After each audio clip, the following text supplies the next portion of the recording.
LiteFinance, the world of financial freedom. Hello, Trader Michael here. Guys, the week ahead will be interesting and very unpredictable at the same time. The end of the quarter where big funds will be rebalancing their portfolios, and we have the NFP on Friday, but with a little twist that we have holidays that day in most countries. So before we go to the main topic, as always, let's check the calendar. On Monday starts very lazy where we don't have that much data, so Tuesday will be the first day with some key data releases where we will get the CB consumer confidence from the US, and then on Wednesday we get several preliminary data about the GDP in the UK and inflation in Eurozone. Besides that, we get the manufacturing PMI from China for the month of March, Germany unemployment change, ADP, non-farm employment change, pending home sales and crude oil inventories in the US.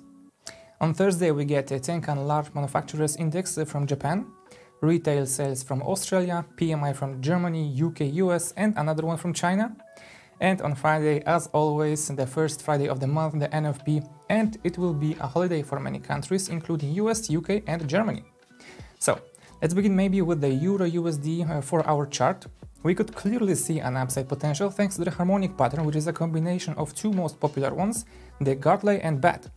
We could combine that with the EU efforts to speed up the vaccination process, and it could give us some good market bias towards the euro. And this week, as I mentioned in the beginning, has the potential for being a bit different than usual, since we have the situation on Suez Canal, where we got information that the container ship moved a bit, which was enough to put crude oil to lower levels.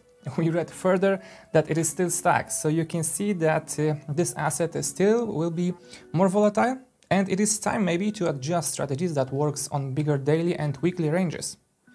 I also mentioned quarterly rebalancing portfolios, which in a nutshell it means that the hedge fund and mutual funds need to balance their portfolios according to their investment policy. They need to have a certain amount of percentage of a certain asset, like stocks and bonds. And in order to buy them, they need certain currency of which the asset is denominated in. Briefly, it means that, for example, they need to sell asset which got more expensive to buy that what is cheaper on the market. So it could mean that they need to sell stocks and buy bonds, which is good for the US dollar. And another factor for unpredictable moves is that on Friday, when we have NFP, most countries have holidays. So it means lower volatility on the market and a temptation for big players to reach their targets before the holidays.